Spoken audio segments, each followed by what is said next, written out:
Olá, para você que nos assiste, o Consulta ao Doutor de hoje vai falar sobre o transtorno de oposição desafiante. Quem tira as nossas dúvidas é a psicóloga clínica, a doutora Triana Portal. Aproveite a oportunidade, participe do nosso bate-papo. Consulta ao Doutor já está no ar.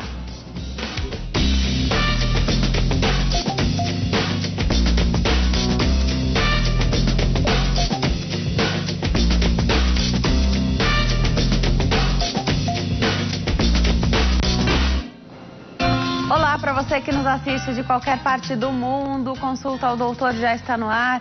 Hoje para falar sobre o transtorno de oposição desafiante. Aproveite, participe. Esse foi um dos temas pedidos nas nossas redes sociais. Antes da gente voltar, depois das férias, eu anunciei aí que eu gostaria de ouvir as suas opiniões sobre o que, as suas sugestões, né, sobre o que você quer ver aqui no Consulta ao Doutor. A gente teve pedidos para falar sobre o transtorno de oposição desafiante. Essa é a oportunidade de discutir sobre o assunto, entender um pouquinho mais sobre esse assunto que vem ganhando bastante espaço recentemente. A gente vai entender por que também. 0 operadora 11 3337 5886, 3337 5886. Participe pelo facebook.com/consulta ao doutor, facebook.com/Denise Luque. Vou ficar muito feliz com a sua chegada lá no meu Instagram também, @DeniseLuque. Siga o perfil, tem uma série de fotos. Daqui a pouquinho vai ter foto com a nossa convidada de hoje também. Aproveite para participar desse bate-papo. A sua participação é muito importante aqui para nós. Hoje eu tenho o prazer de receber a doutora Triana Portal, psicóloga clínica, vai nos ensinar mais sobre o transtorno de oposição desafiante. Doutora, eu adoro quando você vem. Muito obrigada. Obrigada a você mais uma vez pelo convite. Eu também adoro vir aqui, é sempre muito bom. A gente tem um espaço bastante amplo para explicar bem sobre o assunto sempre e é sempre um prazer. Faz tempo que a gente quer falar sobre esse transtorno de oposição desafiante. Recebi sugestão de tema para que a gente falasse sobre esse assunto. Achei que era uma boa hora. Vamos começar então pela nomenclatura. Então hoje a gente colocou no nosso GC aqui para todo mundo ver que o nosso tema é transtorno de oposição desafiante. Mas pode ser que alguém já tenha ouvido falar com outro nome? Sim, é importante a gente começar explicando isso, porque o transtorno de oposição desafiante é o termo usado pelo Manual de Classificação das Doenças. Então esse é um termo, vamos dizer, bastante técnico, mas a gente ouve muita gente dizendo transtorno opositor desafiador, opositor, enfim. Até eu mesma vou acabar aqui trocando esse termo durante a entrevista, mas todos os termos servem para explicar esse transtorno que a gente vai falar agora. E às vezes a gente fala TOD, que na verdade são as letras aí, para simplificar, para não ficar um nome tão longo, e é bastante conhecido como TOD também, né? Profissionais que trabalham na área, o pessoal, educadores, o pessoal de escola já tem bastante esse nome difundido. Então a gente usa TOD e ora a gente usa o termo maior até para quem está começando a assistir entender do que a gente está falando, né? Eu acho importante frisar. Não é difícil, né, a gente ter uma ideia, não sei se está certo ou não, mas ao ler aí, transtorno de oposição desafiante, alguém que desafia, se opõe, na verdade a gente está falando do quê? Do que se trata? Que tipo de transtorno é esse? Então, o TOD é um transtorno do controle das emoções e dos impulsos. Então a pessoa não tem autocontrole, a pessoa, eu digo, a gente vai falar muito aqui hoje de criança e adolescente, tá? Que é a faixa de idade onde esse transtorno acontece. Então são aquelas crianças que desafiam o ambiente o tempo todo, irritam os colegas, eles entram constantemente em conflito com as regras da sociedade, da escola, né? E até mesmo no ambiente doméstico, fica muito difícil, são aquelas crianças extremamente desobedientes, o que também faz com que as pessoas confundam o transtorno com uma desobediência. Então, algumas pessoas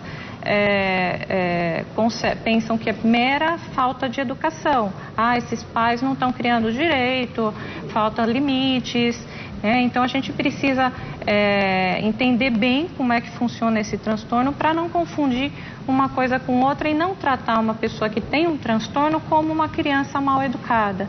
Então essa criança precisa de ajuda, de intervenção, e os pais precisam entender também para poder saber que caminho seguir, né? Como tratar essa criança, não necessariamente só a imposição de limites e ser rígido vai dar conta, caso se trate de um transtorno. Tá. Agora, tem uma fase das crianças e dos adolescentes que eles naturalmente questionam demais, podem até se opor, desafiar, já não sei, mas não tem até crianças bem jovens, tem o Terrible Twos, né? Então, uma crise que seria dos 2 anos, criança que começa a fazer birra, e aí alguns pais falam, mas por que fez birra? Eu fiz tudo direitinho, né? Então, mesmo nas famílias em que tudo está indo direitinho, isso pode acontecer, não tem nada a ver com TOD. Sim, não, exatamente isso. A gente ia começar a falar, é ótimo começar por isso, porque toda criança tem um comportamento questionador, desafiador em alguns momentos, não tem muito controle, autocontrole, porque é uma criança, vamos dizer, um indivíduo imaturo. Então a gente vai aprendendo isso conforme a gente vai sendo socializado, né, com as regras e limites que a sociedade nos impõe.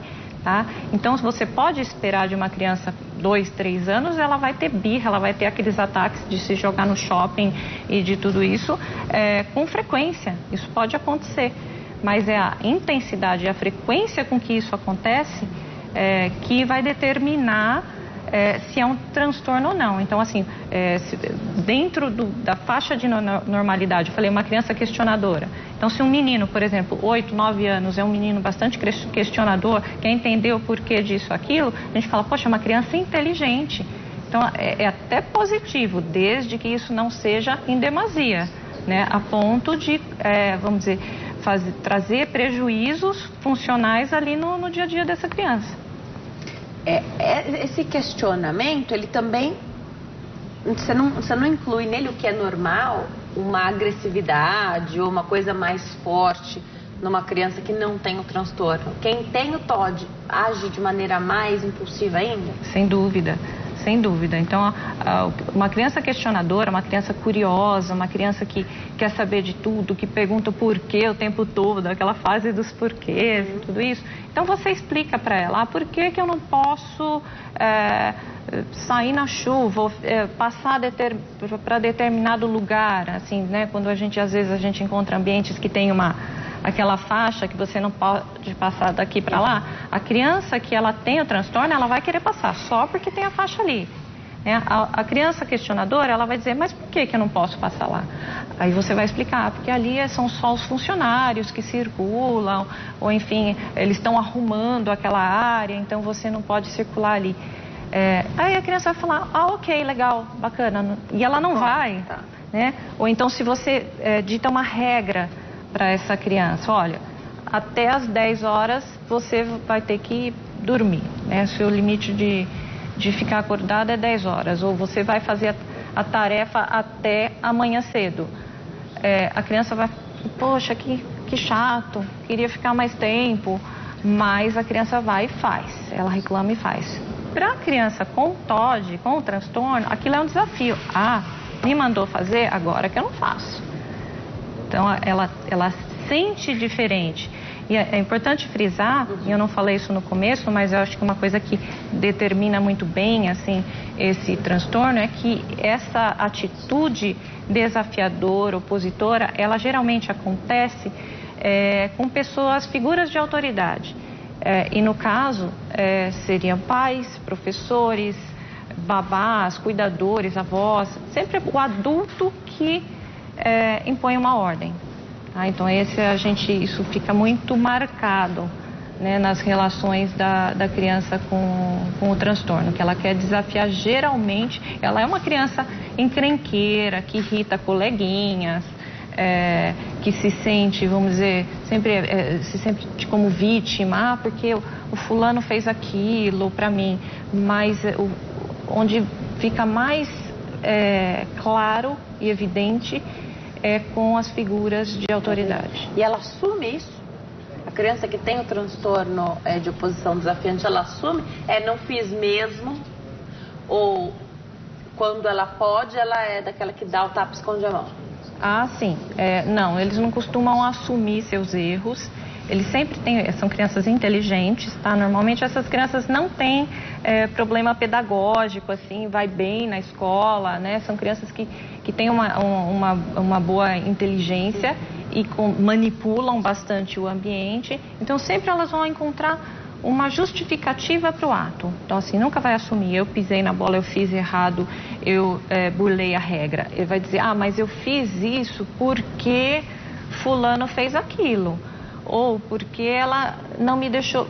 Sempre tem uma justificativa, sempre ele se coloca no lugar da vítima, né? E se sente mesmo. A criança não é uma coisa assim meramente manipulativa, ele se sente injustiçado. Então, se você conversa, ele pode convencer. Ele convence, mas eu digo, ele mesmo, a criança mesmo acredita nisso. É uma criança que sofre, então ela vai acreditar que se você colocou ele de castigo porque ele fez alguma coisa, você que é ruim, você está sendo injusta com ele, porque afinal de contas ele não fez nada para merecer aquilo. Perfeito. Vamos atender a telespectadora que está na linha? A Eliane está na linha, fala conosco de Bento Gonçalves, no Rio Grande do Sul. Vou aproveitar essa oportunidade, antes da gente falar dos critérios diagnósticos, convidar a nossa telespectadora Eliane para fazer a pergunta dela. Oi, Eliane, tudo bem? Boa tarde. Boa tarde, tudo bem? Tudo jóia. Seja bem-vinda à consulta ao doutor. Fica à vontade, pode fazer sua pergunta. Então, eu gostaria de saber, querida, qual a ideia que a doutora me daria com relação ao meu filho. Ele tem 17 anos e ele não aceita, eu creio que ele tem um processo de transtorno, mas ele não aceita nada, nenhuma opinião, nem tratamento. Eu já até convidei ele até uma psicóloga para nós termos uma análise, né, conversar só. Não, ele disse que não, ele não aceita. Ele não aceita regras. A internet para ele é a hora que ele quer, o tanto que ele quer, se ele quiser passar a noite na internet, ele tem que passar a noite na internet, porque se a gente interferir, ele manda calar a boca, ele quer alguma coisa dentro de casa, ele diz que ninguém manda nele. Quem dá as ordens é ele, que ele é grande, aliás, adulto suficiente, tem tamanho e idade suficiente para mandar nas coisas que ele quer e da maneira que ele quer. Então, ele não aceita um conselho, alguém que venha para dar um conselho para ele não quer saber. Os horários de internet também, eu creio que seja também um pouco a internet, é só internet, a dedicação dele é a internet. Ele tinha um pouco de obesidade, agora está entrando em uma dieta, né? A dieta dele diz que é a internet, pelo menos ali o tempo passa e ele não precisa comer, nem se lembra de comer, né? Então é uma situação assim bem agravante para mim, né? Eu creio que eu não tenho um auxílio de que atitude, o que eu vou fazer com relação a isso, né? E eu gostaria que a doutora então me desse um auxílio, assim, algum ponto de referência, algo que eu vá fazer com relação a esse drama que eu estou vivendo, né? Porque é um drama realmente com esse transtorno do meu filho. Eu estou precisando muito de auxílio. Eliane, ele estuda normal, escola, frequenta? Não quis mais a escola, não parou, não quis, então ele está assim, ele está assim, que ele só quer fazer o que ele quer e ele passa a noite na internet, dorme, é isso que ele quer, só a internet. Eliane, um beijo enorme para você, muito obrigada pela sua participação, por confiar no Consulta ao Doutor e compartilhar um pouquinho da sua vida aqui conosco. Doutora Triana Portal, a palavra é sua. Eliane, obrigada pela participação. Pelo que eu entendi, assim, você está bastante aflita, né, com isso tudo que está acontecendo e não tem como não estar. Realmente, assim, a gente se sente impotente frente a uma situação que está aí abrangendo todos os, né, setores da vida do teu filho e parece que você não tem controle, né? Aí a gente diz assim, mas ela não tem controle por quê? Porque ela não tem pulso. Às vezes a gente tem medo, às vezes a gente tem medo de modificar e de, vamos dizer, bater de frente com esse filho rebelde, vamos dizer assim, e perder esse filho.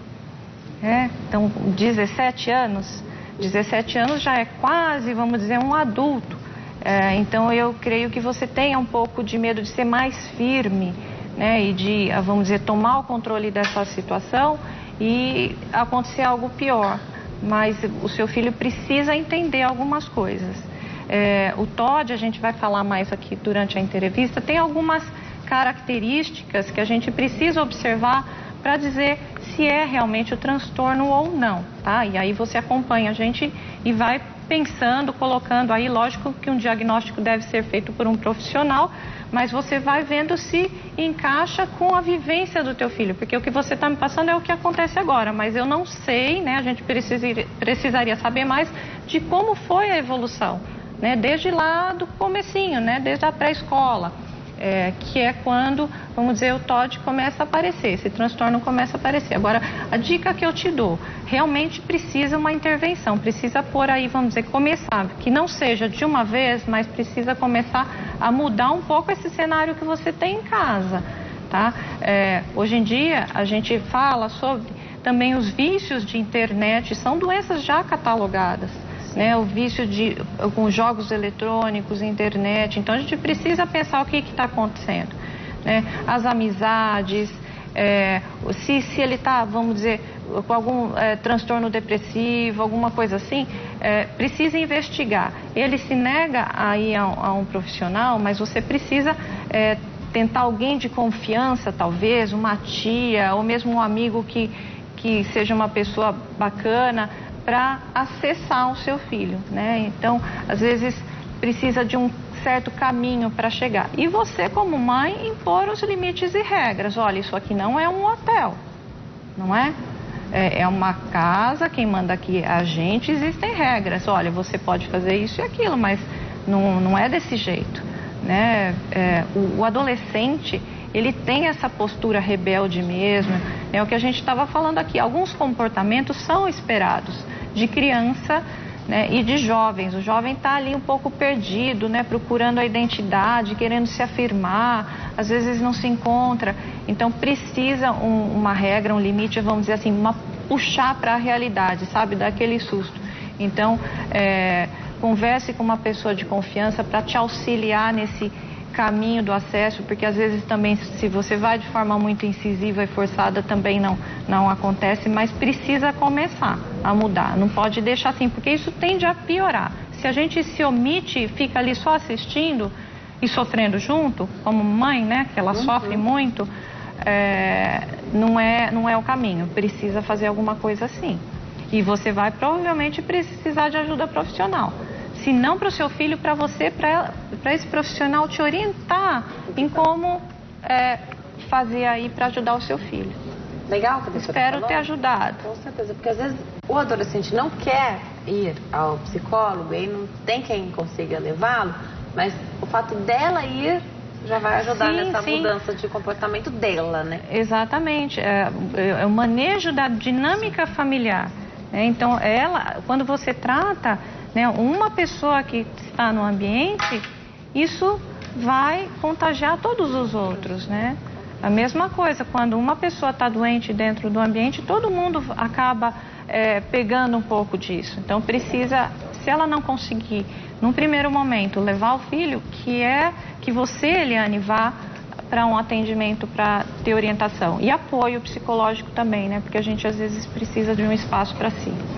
Vamos falar dos critérios diagnósticos, e aí você que está em casa e vai fazer essa avaliação aí do teu filho, da tua filha, enfim, precisa do especialista. Mesmo você identificando isso, a família não pode fazer esse diagnóstico sozinha, né? Não. Isso são assim, parâmetros para a gente pensar, mas e isso mesmo assim, o profissional, ele não vai pegar o papel e vai ticar né, ele precisa do histórico. O diagnóstico ele é feito de forma multiprofissional. Então, assim, geralmente a escola começa a ter problema na escola, a escola chama o pai, pede para levar para uma terapia.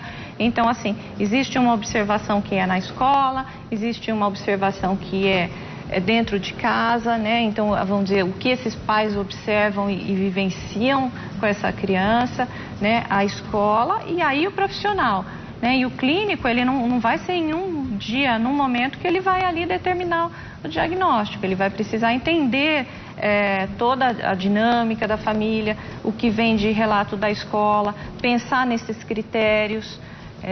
E às vezes, o que acontece? A criança, ela tende a apresentar esses sintomas todos que a gente vai falar, mas com gente que ela tem mais intimidade, com quem ela conhece, um ambiente que ela já tem ali, vamos dizer, algum controle. Quando chega para o profissional, para o clínico, a criança muitas vezes não vai representar. Não vai representar, então precisa de mais subsídios, tá? Então, não fiquem assim, depois de ouvir a entrevista, meu filho, tudo que a doutora falou então agora eu já tenho aqui o diagnóstico. Não, calma, mas isso são parâmetros e precisam de outras coisas. Vamos tá? atender a telespectadora? Vamos. Yolanda está na linha, fala conosco aqui de São Paulo.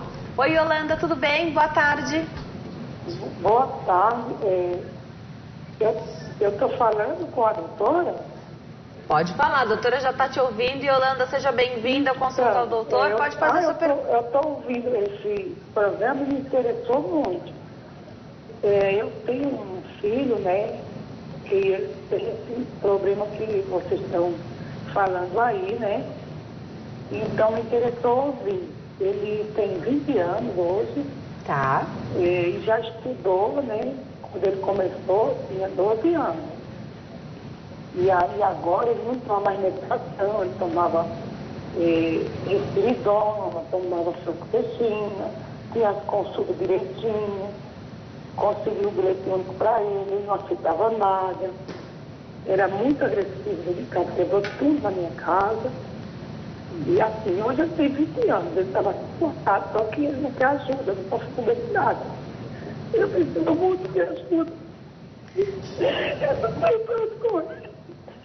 Yolanda, a gente entende a sua aflição, a sua angústia, mas daqui a gente entendeu do que se trata aí a tua pergunta e a doutora vai tentar te ajudar de alguma forma. Pelo que eu entendi, doutora? Eu gostaria de saber que ele não quer mais passar com a médica, né? A psiquiatra do CAP, não quer mais passar. Então ele já começa a se isolar. Muitas vezes ele já se isolou. Tá. Aí melhor vem de outra fase. Tá certo, Yolanda. Obrigada pela sua pergunta, pela participação. Um beijo enorme para você. Doutora, pelo que eu entendi, o filho dela já fez algum tipo de tratamento, até com o uso de medicamentos, enfim. Agora ele não quer mais passar com esses profissionais, está se isolando, não quer ajuda, é agressivo. Sim. Yolanda, realmente, assim, é compreensível aí a tua aflição, a tua dor. Como mãe, ou como eu já acabei de dizer, né, as mães são quem mais sofre. Existe o sofrimento da pessoa, né, do indivíduo, do jovem que está passando por problemas, mas eu acredito que a mãe sofre ainda mais, né, porque a gente fica preocupado para onde isso vai, como é que isso vai evoluir, como a gente pode ajudar e às vezes a gente não quer ajudar e a pessoa não aceita. O que eu falei, uma criança pequena você pega e leva. Né, um jovem de 15 anos, 17 anos ou mais, você não tem como amarrar e levar, é difícil, né? É muito difícil. Então, e já fez algum tratamento. O que eu te digo, é importante retomar. Se ele está se isolando, existe agressividade, isso tudo mostra pra gente que tem alguma coisa errada, tá? Eu não saberia dizer aqui, né, com tão pouca informação a respeito do caso, tá? Então não vamos associar isso ao assunto que a gente está falando hoje, mas você precisa voltar, seja nesse profissional que já tratou, ou procurar uma pessoa nova, porque é possível que precise sim de intervenção de medicamento, tá? Terapia e uma mudança também aí na dinâmica familiar. eu sempre falo para os pais participarem da vida, né? Você, como uma mãe zelosa, já está observando isso, tanto que nos ligou, né? Então, parabenizo a mãe, né, por ser uma mãe atenta, e eu acho que isso que os pais devem fazer, porque muitos pais hoje em dia não têm tempo para isso, né? Estão trabalhando, estão envolvidos com suas vidas, às vezes, ou com outros filhos, e esquecem de observar com quem o seu filho está andando, né? O que ele está fazendo trancado dentro do quarto. Então, precisa estar muito atento a isso, porque às vezes é um ambiente que adoece, né? Tem coisas que a gente tem, algumas doenças a gente tem predisposição, seja genética, familiar, outras, é o ambiente que traz, que faz. Então, precisa estar bastante atento a esse ambiente qual ele está inserido, e tem que ter intervenção também. Ser firme, às vezes assim, não ceder, né, a alguma coisa que você sabe que é errado, você está reforçando um sintoma, reforçando um comportamento. Então, é difícil falar, não, dói mais na gente, mas às vezes tem que ser duro, tem que impor algumas situações que é para ver se esse jovem, vamos dizer, cai em si e fica mais assim, perto da realidade, e consiga enxergar a coisa de uma forma diferente. Mas, se existe isolamento, agressividade, não é só as regras e limites, precisa também investigar o que está acontecendo, tá? Porque ele pode estar em sofrimento e precisando de ajuda. Espero ter ajudado, Yolanda, senão a gente pode, né, deixar aberto aí o canal para depois me mande alguma pergunta ou mais informações e a gente se fala, tá? Eu acho que o que mais deixa os pais chateados e aflitos é esse não saber mudar esse comportamento. No próximo bloco a gente pode falar um pouquinho mais disso também, porque os pais têm que enxergar isso no filho. Às vezes a escola traz essa informação e às vezes em casa o sintoma aparece menos, o comportamento aparece de outra forma. Já a doutora Triana vai falar aí os critérios diagnósticos para nós e a gente vai conseguir entender mais sobre esse transtorno. Até já!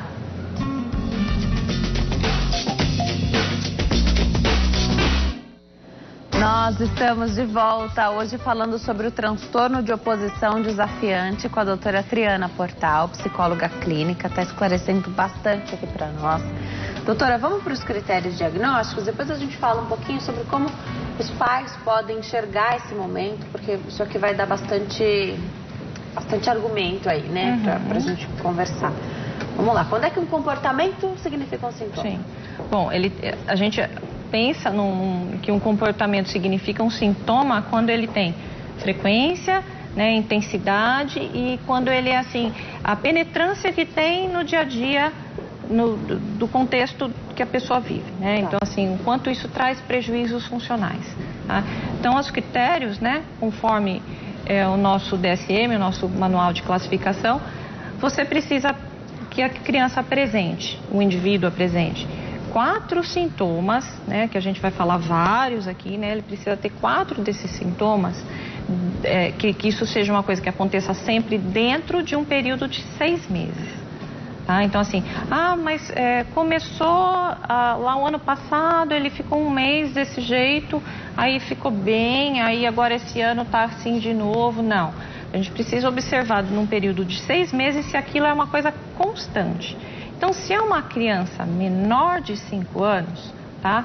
Uma criança menor de 5 anos é uma criança, como a gente já falou aqui, é uma criança que tem tendência, né? Ainda não tá, ela tá muito no eu, né? Tudo eu, ela não consegue ainda muito enxergar o outro.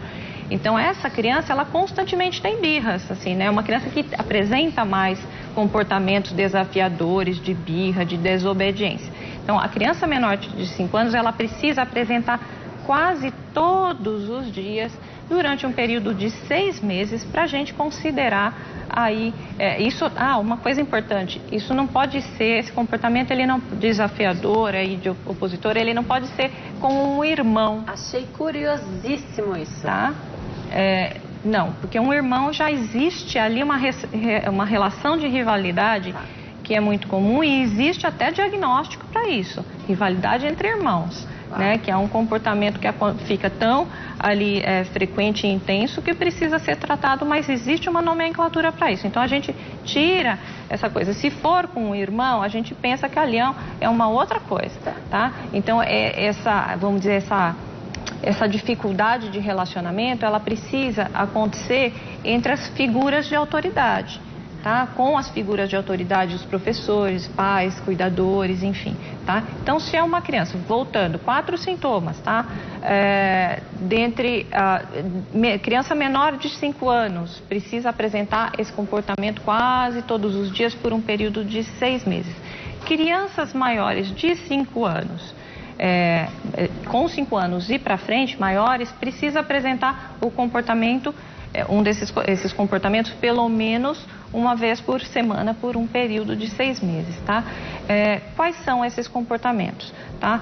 Um comportamento irritável, raivoso, desobediente, que entra em conflito com as regras, não aceita não aceita regras, os limites impostos pelos professores e pais. Essa criança pode ter em algum momento rompante de agressividade quando ela não é atendida, tendência a se colocar como vítima, culpar os outros pelos seus atos, tá? Vingança, né? Então, assim, aquela vontade de se vingar, uma raiva em relação ao outro. O que mais que a gente pode citar aqui? São várias que agora a gente precisa até questionar, incomodar as pessoas, questionar as autoridades, se opor às regras. Esses são os mais importantes, tá? Para a gente frisar.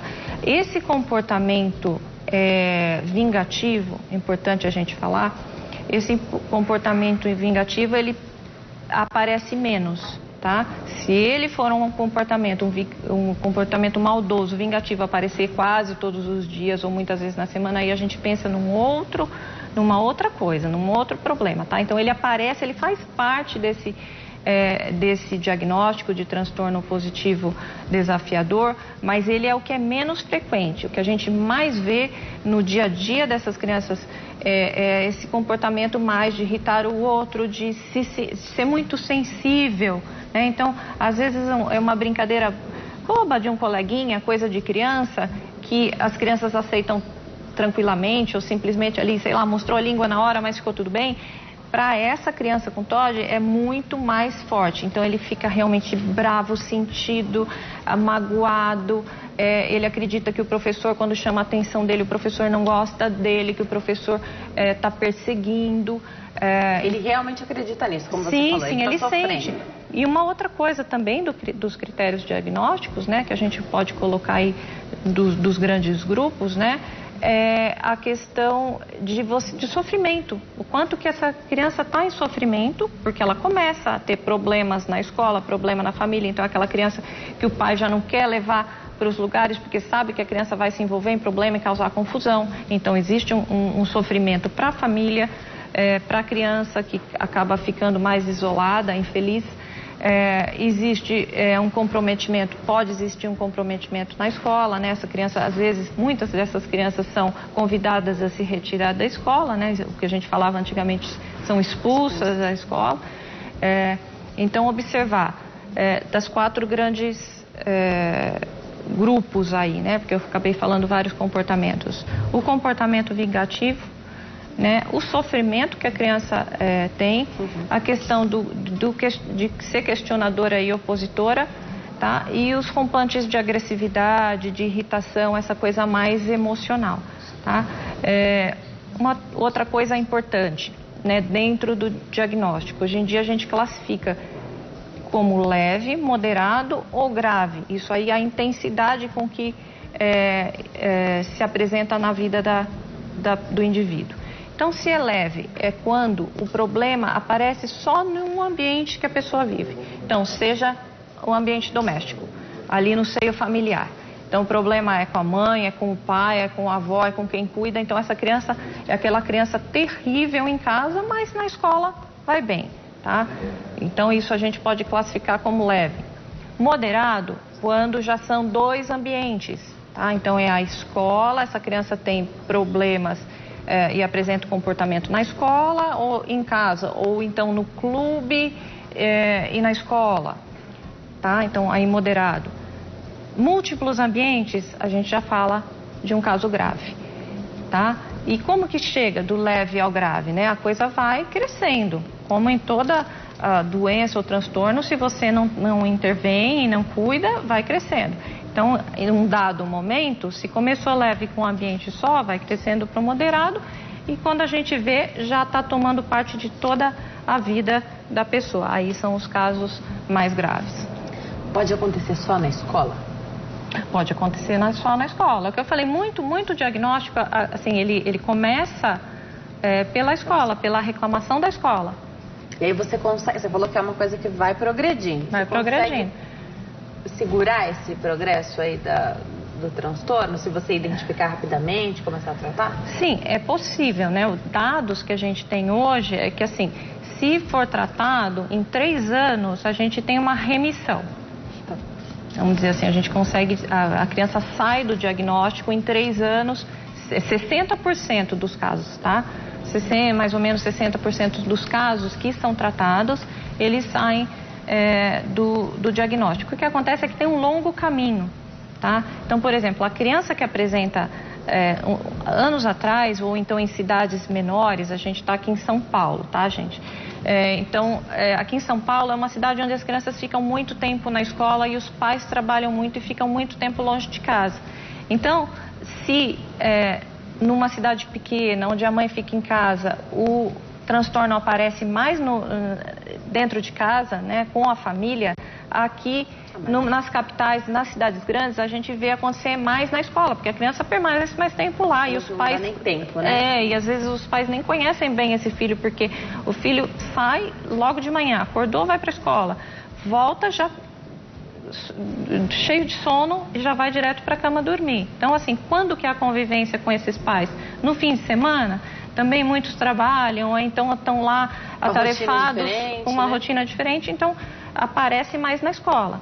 Tá? Daí o que acontece? Um longo caminho até chegar ao tratamento, porque num primeiro momento a criança vai convencer os pais, não, a escola aqui está sendo injusta comigo, né? Aí o pai vai lá, briga com a escola.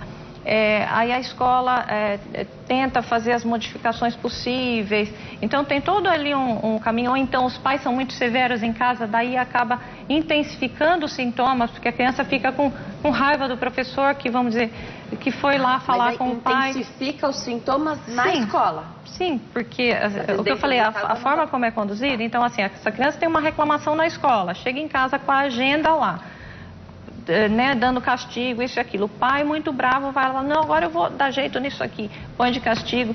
A criança volta para a escola mais brava ainda, né, e vai causar mais problema. Né? Ou então, se os pais são muito condescendentes, chega lá, não, essa professora está errada, eu vou lá brigar com eles e tudo isso. Então, ele chega também cheio de poder. Agora eu vou fazer acontecer na escola. Então, até os pais geralmente, assim, caem em si, né, de procurar ajuda quando essa criança, quando pedem para sair da escola. Olha, já bateu no amiguinho, bateu na amiguinha, brigou com o funcionário, xingou a professora, já aprontou um monte, a escola não quer, não deixa rematricular. Aí os pais, não, peraí, vamos procurar ajuda. Isso quando acontece na escola. E quando é dentro de casa, às vezes os pais ficam naquela, poxa, eu que não estou dando conta, o que eu estou errando e tudo isso. E demoram também para buscar ajuda. Porque, tá bem na escola, né, tá bem no outro ambiente, é só aqui dentro, então o problema é aqui. Então geralmente, o tratamento começa quando já é moderado ou grave.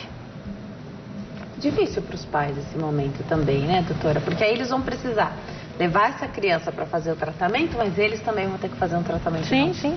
É difícil, eles precisam de toda uma reestruturação, então é uma coisa assim, é difícil de chegar lá, porque como eu falei no começo, se confunde muito com desobediência. Então fica aquela coisa, é mal criado, é desobediente, é um problema de educação. Então a gente fica patinando muito naquilo, porque os sintomas eles são diversos, né, e parece muito com birra e desobediência, que você não vai buscar tratamento para aquilo, seria educação, né? Em alguns casos realmente né? E o pai, a mãe, eles precisam, porque o que leva a esse transtorno? O que causa esse transtorno? De onde vem, né? Então, até hoje a gente não tem nos estudos nada que comprove que seja uma causa genética, biológica, não tem Mesmo ambiental. Como assim, mesmo ambiental? De como os pais manejam essa família, de favorecer um comportamento desse. Sim. Aí sim, porque o que a gente pensa? Sempre que a gente fala das causas, né? De onde vem uma determinada doença, a gente falando de doença psiquiátrica, a gente sempre considera, né, os fatores genéticos, os fatores ambientais, muito, né? Hoje em dia, né, a construção social é uma coisa assim incrível em determinadas doenças. Mas o que acontece? Se a pessoa já tem um temperamento, se ela já tem lá uma carga nela, né, alguma coisa que já nasceu com ela, que predispõe a uma determinada doença, o ambiente ele pode vamos dizer, deixar essa doença bem quietinha ali, se ela tiver um ambiente bom e aquilo nunca vir à tona, ou ela pode propiciar, né, a evolução, o aparecimento de uma determinada doença. Então, em alguns casos, a gente não tem um marcador lá neurobiológico para a gente lá, vamos fazer um exame para ver se tem. Então, até hoje não tem, assim, é muito vago o que se fala das questões genéticas mesmo. Mas a gente sabe também que na maioria dos casos, se você já tem um histórico familiar de doenças psiquiátricas, então você já carrega em si uma predisposição.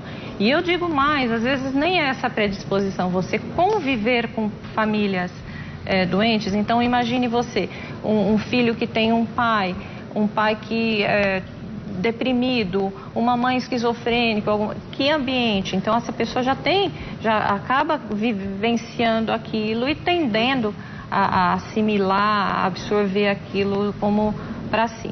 Então a gente fala, quais são as causas? Existe um temperamento que predispõe a pessoa à doença, tá?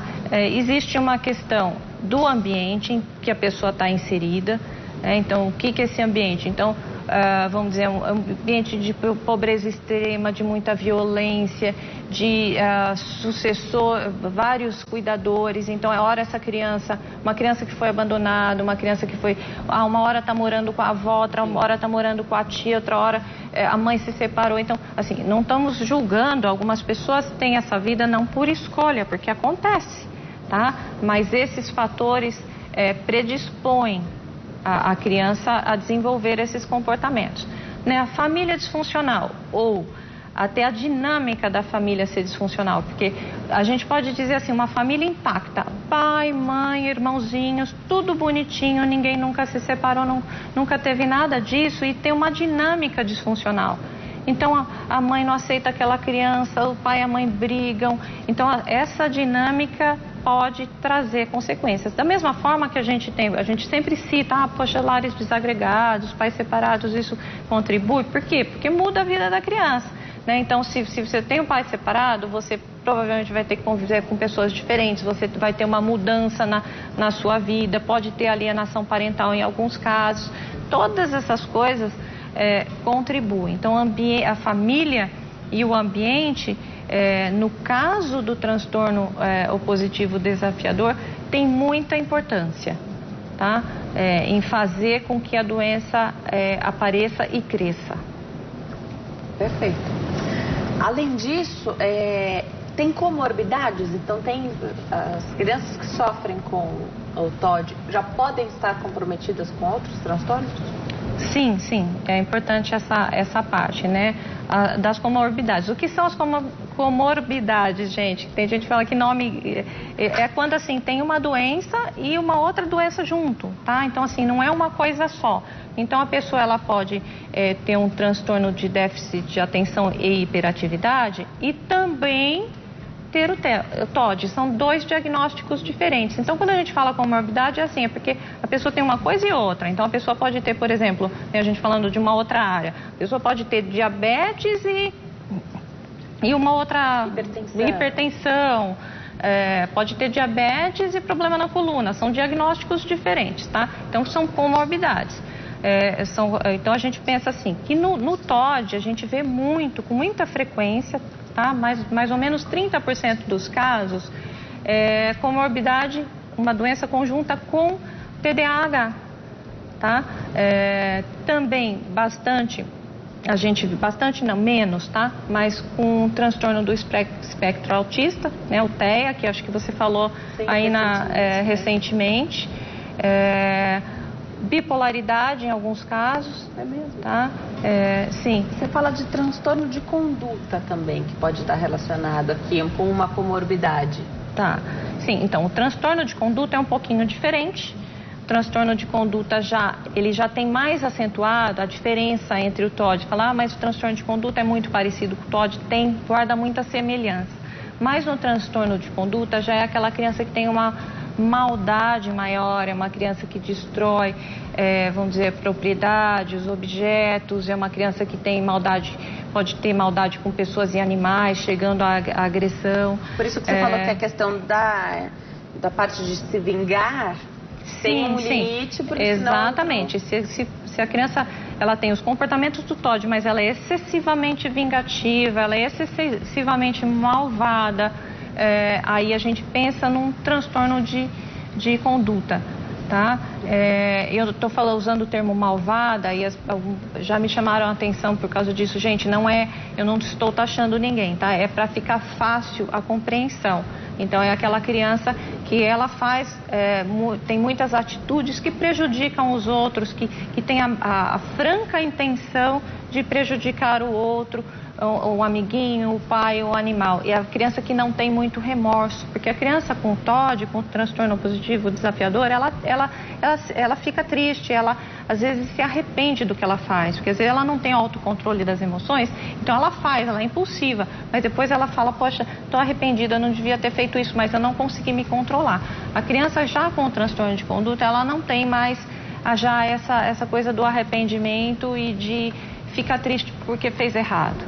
Tá? Então mas o transtorno de conduta pode ser comórbido pode também ter TOD com transtorno de conduta, que é uma coisa que a gente pode já engatar o assunto, né, da evolução, né? Qual que é a evolução do TOD? Para onde que vai? Então a gente espera que isso daí chega numa certa idade, porque a idade de maior frequência, tá, que a gente observa o TOD é entre 8 e 18 anos mais ou menos. Então a gente também, o diagnóstico, existem casos, né, em que começa na idade adulta, mas é muito, muito raro. Então dentro dessa idade a gente espera que aconteça mais. A gente pensa no diagnóstico, né? A gente estava falando do diagnóstico. Depois disso, a evolução. Sim, a preocupação da família. Assim, né? A preocupação da família, onde isso vai parar. Tá? Alguns casos evoluem para o transtorno de conduta. Tá? Aí, se não tratado, por isso que a gente fala, é importantíssimo tratar. E esse tratamento, ele é amplo, porque você pode evoluir para transtorno de conduta, que aí já é aquela pessoa que vai se envolver com drogas, vícios e demais coisas, destruição de patrimônio. Já fica, vamos dizer assim, também num termo bastante aí popular, assim, é uma pessoa que entra aí para vandalismo, tá? Então a gente precisa tratar, porque muitos evoluem para o transtorno de conduta. Quando o comportamento, existem dois caminhos, assim, quando o TOD ele apresenta mais o comportamento questionador, desafiador, ele tende a ir para o lado, vamos dizer, do transtorno de conduta. Se é aquela criança que tem mais a impulsividade, mais as coisas emocionais, né, de brigar, de ser impulsivo, de ter uma atitude mais emocional, ela tende a um transtorno de ansiedade, a depressão, que são coisas que podem acontecer. Então, dois caminhos. Se ela é um TOD mais questionador, ele vai para o transtorno de conduta. Se ele é um TOD mais emoção, ele vai para a depressão e para outros caminhos. Tá? Mas isso não é, vamos dizer, não é uma sentença, tá? Então, se tratado, como eu já disse antes, 60% dos casos eles têm remissão e a criança fica bem, ela aprende na terapia, quando a gente faz o tratamento, ela aprende a gerenciar essa raiva dela, esses comportamentos inadequados, então aprende uma forma mais socializada de interagir com o mundo. Então, esse aprendizado numa idade em que a criança é uma esponja, que ela está aprendendo tudo, então aquilo fixa muito bem e ela consegue sair desse caminho, né? E a família também, quando eu falo que o tratamento é multidisciplinar, quando a família entra em tratamento e trata a família de uma forma geral, porque às vezes essa família também está doente, aí você começa um novo ciclo, né? Um novo caminho de vida. Por isso é importante o tratamento. Aí vão me falar, poxa, mas só num mundo ideal, né, eu vou conseguir fazer terapia pessoal, fazer terapia do meu filho, fazer reestruturar, né, o manejo ali do ambiente, né, que a escola colabore, porque algumas escolas são muito boas nesse sentido, tem pedagogo trabalhando e eles conhecem a doença e eles sabem lidar e eles compram, vamos dizer, essa briga e vão junto com os pais, né, para funcionar também o tratamento é importantíssimo a parte da escola, né, da escola tá ali, vamos dizer, antenada e sempre se comunicando com os profissionais envolvidos. Muitas vezes você não consegue colocar isso tudo junto, tá? Isso é o ideal, a gente está falando aqui de tudo que a gente pode fazer. Mas se você conseguir consertar uma das partes, né, seja mudar o seu ambiente, ou a terapia para a criança, ou a terapia para si, né, ou conseguir uma escola que tenha bastante, vamos dizer, acolhimento e saiba lidar com essa criança, você já está fazendo bastante coisa, não é? Para, assim, tentar, vamos dizer, equilibrar, não, tentar impedir essa evolução, né? A gente tem que falar da evolução porque a gente tem que pensar onde vai parar isso, mas é possível a gente diminuir tanto o ritmo quanto tentar até a remissão. Já a gente fala mais dos tratamentos, mas o que acontece? Como são esses lares? Você já falou de brigas na família, né? Às vezes discussão, uma família disfuncional, mas todos os profissionais têm falado bastante sobre rotina.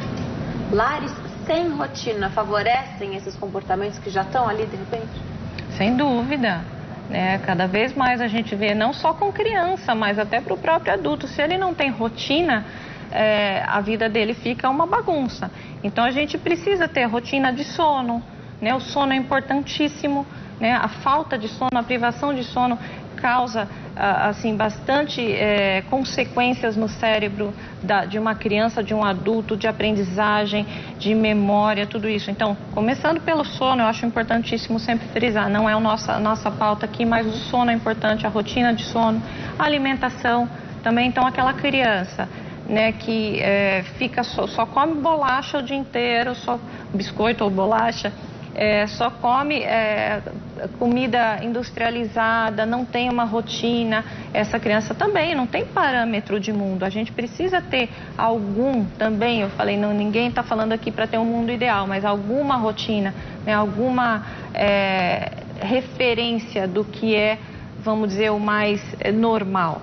Tá? Normal também não pode falar, que tem gente que fica brava, mas vamos dizer, mais esperado. Sim, tá? Então, a rotina de uma família, seja de horários, alimentação, sono, para a criança também, porque a criança ela tá ali solta, ela não sabe para onde ir. Rotina da segurança, né? Então ela se sente perdida, a rotina da segurança. Então, olha, agora vamos tomar banho. Agora é a hora da tarefa, da lição de casa. Olha, agora acabou, você não vai brincar. Enfim, a rotina é muito importante. Outra coisa importantíssima os pais, eles não se desautorizarem um ao outro. Então, o pai fala, olha, é hora de ir para a cama. A mãe fala, pode ficar mais um pouquinho. Ou então, o pai dá uma bronca, a mãe vai lá e afaga. Então, assim, se os pais têm alguma divergência, né, não concordam com o que o outro faz, isso tem que ser discutido longe da criança. Não na frente da criança. Ah, não, você não vai fazer isso porque eu falei para fazer aquilo. Então, se cada um tem uma direção, para onde essa criança vai? Para onde melhor lhe convier, né? E se a gente está falando que uma criança, ela é orientada pelo prazer, então ela vai ficar do lado de quem é mais condescendente, mais permissivo, mas precisa ter, para ter uma segurança e até respeito, né? Porque a criança não respeita esses pais, porque também está vendo que eles estão perdidos, né? Se os dois não conseguem se entender, então eles não podem ser bons líderes, bons modelos do que é certo e errado, concorda? Então, assim, os pais têm que, mesmo que eles lá entre si discutam bastante sobre o que é certo e errado na educação, na frente da criança tem que ter uma regra, só uma, não duas, não três, tá? Vamos pro intervalo? Vamos. No próximo bloco a doutora vai dar mais dessas dicas aí que são maravilhosas. Muitas famílias estão nos assistindo agora e querem essas dicas que, aliás, não valem só para as famílias que têm esse transtorno de oposição desafiante, algum integrante tem, o TOD, não. Isso é bom em qualquer situação. Olha que dicas maravilhosas de uma psicóloga clínica para você que está em casa. Não saia daí e continue participando. A gente volta já.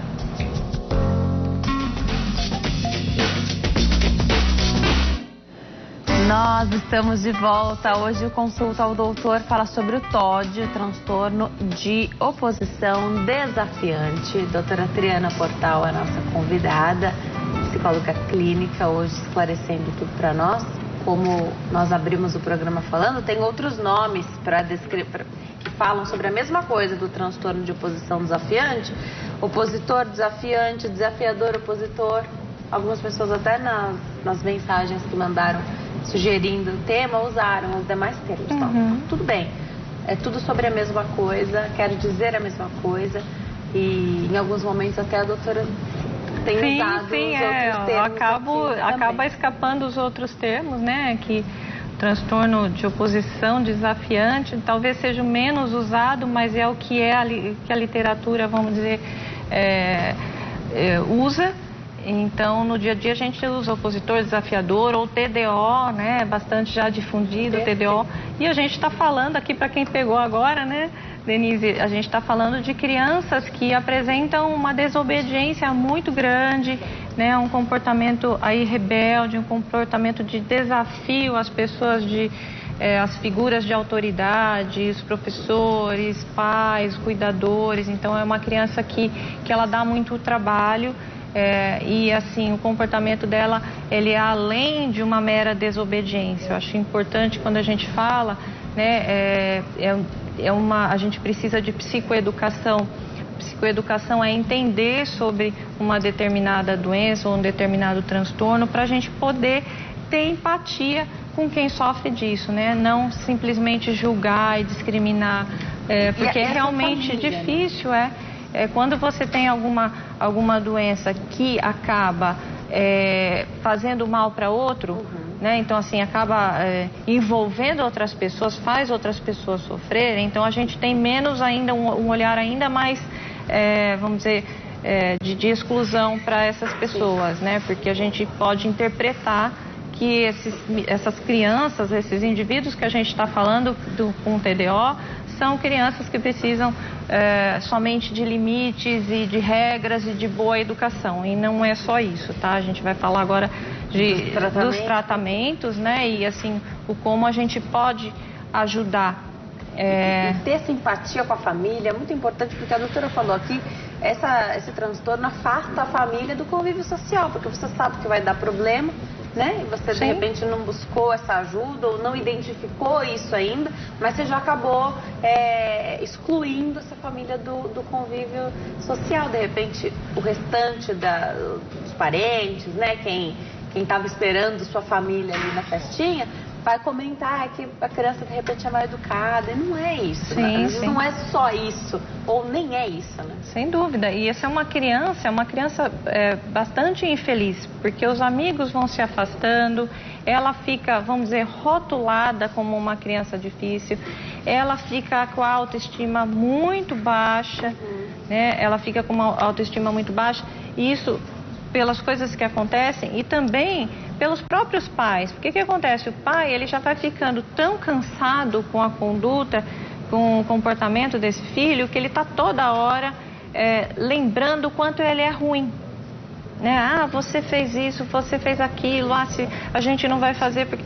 Então, assim, já vem um isolamento, uma infelicidade, uma baixa autoestima e às vezes você evolui, a gente estava falando de comorbidades, você evolui para uma depressão infantil porque essa criança ela foi tão ali tolhida e tão massacrada que aí ela vai desenvolver uma doença que ela não tinha por que desenvolver e desenvolve, porque não teve aí, vamos dizer, esse entendimento da doença e tratamento adequado. Né? O tratamento, agora a gente parte para falar do tratamento, o tratamento ele é muito global, né? E ele envolve, acho que na sua parte mais importante, esse aprendizado, são técnicas de manejo aí dessa criança e de tentar mudar esses comportamentos. Então, a terapia é necessariamente comportamental? Não necessariamente, mas a mudança comportamental, hábitos dentro de casa, dentro da escola, para tratar essa criança são importantíssimos.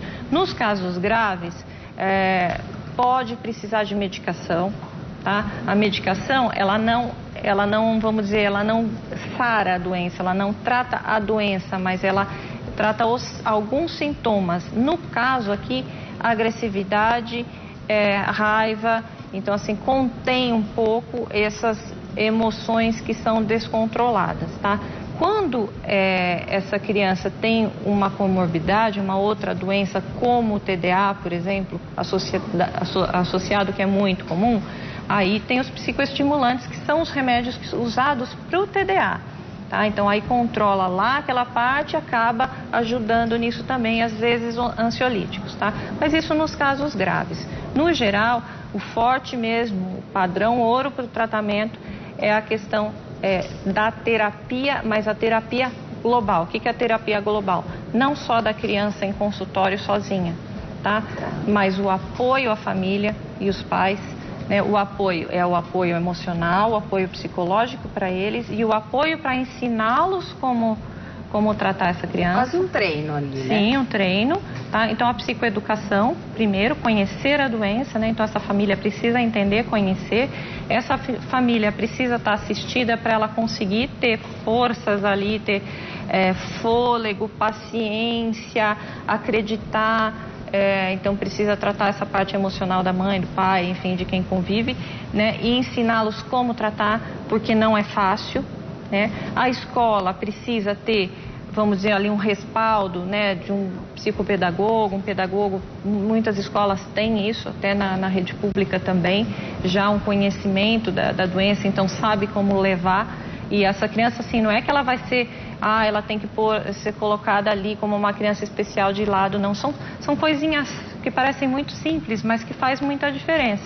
Então, por exemplo, uma criança com TOD, ela não aceita não. Mas se você não precisa dizer não faça isso, você pode dizer faça aquilo. Então, assim, a criança está jogando bola na sala, jogue no quintal, vá jogar bola no quintal. Ou então, você quer que ela faça a tarefa. Normalmente mães, né, vão dizer assim, não vai esquecer a tarefa de novo, não vai deixar de fazer tarefa, você vai levar outro ponto negativo.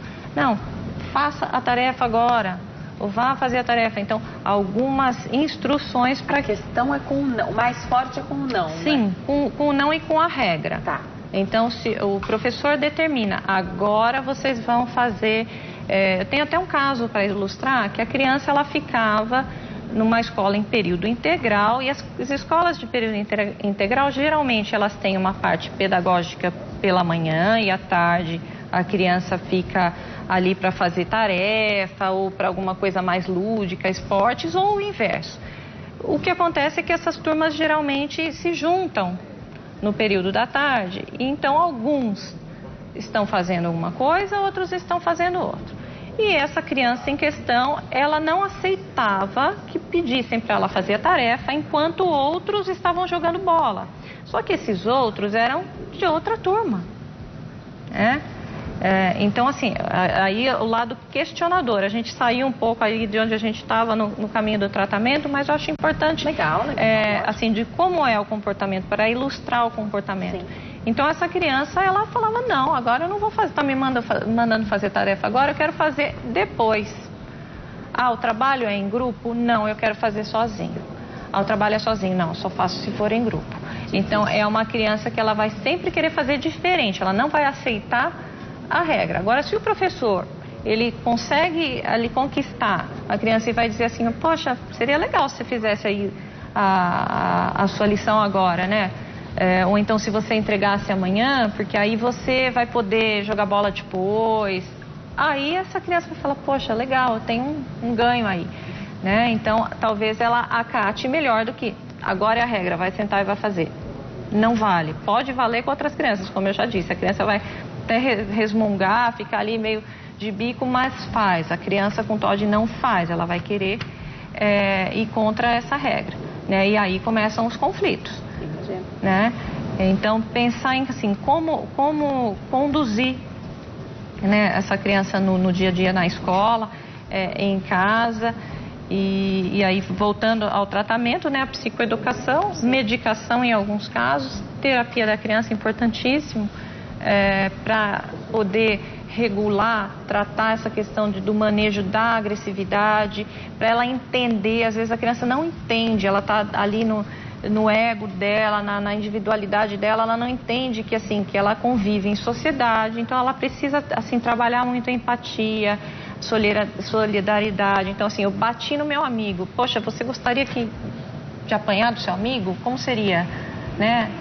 Se colocar no lugar do outro, né? Então, como para essa criança entender melhor o que significa viver em sociedade, assim, em palavras mesmo, porque a gente vai ensinando nossos filhos muitas vezes no dia a dia. Ah, aqui não pode, aqui pode, mas a gente não explica. Olha, isso é desse jeito por causa disso, disso, daquilo. Se a gente fizer assim, a gente vai causar conflito, a gente vai fazer mal para o outro. Então, as crianças vão assimilando pelo exemplo e pelas coisas do dia a dia, mas na maioria das vezes não é por um ensinamento claro nosso. Olha, você faz assim por causa disso, disso, disso. Então tem que ter esse caminho, tá? Para a criança com TOD. Todo o tratamento, a terapia, enfim, vai fazer com que a criança mude esse comportamento, ela vai se adaptar ao que é um comportamento desejável da sociedade. Ela vai se adaptar. Ela vai modelar, a terapia vai modelar esse instinto, essa coisa que tem da criança. Porque vai sempre ter isso. Sim, vamos dizer, é um indivíduo que tem dificuldade ali no controle, né, dos impulsos, dos instintos, da sua emoção. Então, existe realmente uma dificuldade. Então, essa dificuldade ela tem que ser domada. Então, é uma pessoa que vai ter uma dificuldade sempre em fazer aquilo. Ela vai ter que diuturnamente trabalhar todo o tempo esse instinto dela. Quando é adulto e existiu esse treinamento na infância e eventualmente vai precisar continuar com essa terapia, enfim, fica mais fácil na fase adulta? Porque na infância pode ser mais difícil controlar isso, para o adulto pode ficar mais fácil depois? Pode ficar mais fácil se ele já tiver esse tratamento. Se ele já tiver, vamos dizer, ali um treino, um tratamento, um cuidado, porque senão ele vai, assim, a coisa vai se acentuando, como a gente disse, né?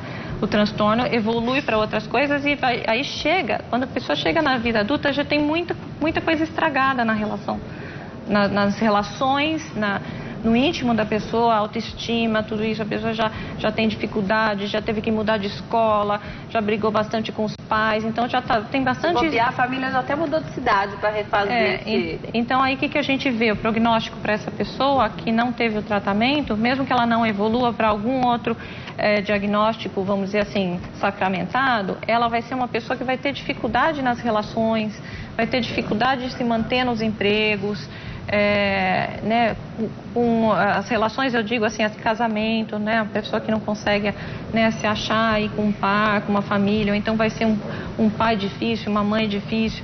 A gente não falou, é importante, tá? Que o TOD, ele acomete mais os meninos, tá? Numa proporção assim, de 2 para 1 mais ou menos, tá? Tem gente que fala que 10% das crianças em idade escolar tem TOD, são TOD. Mais ou menos, tá?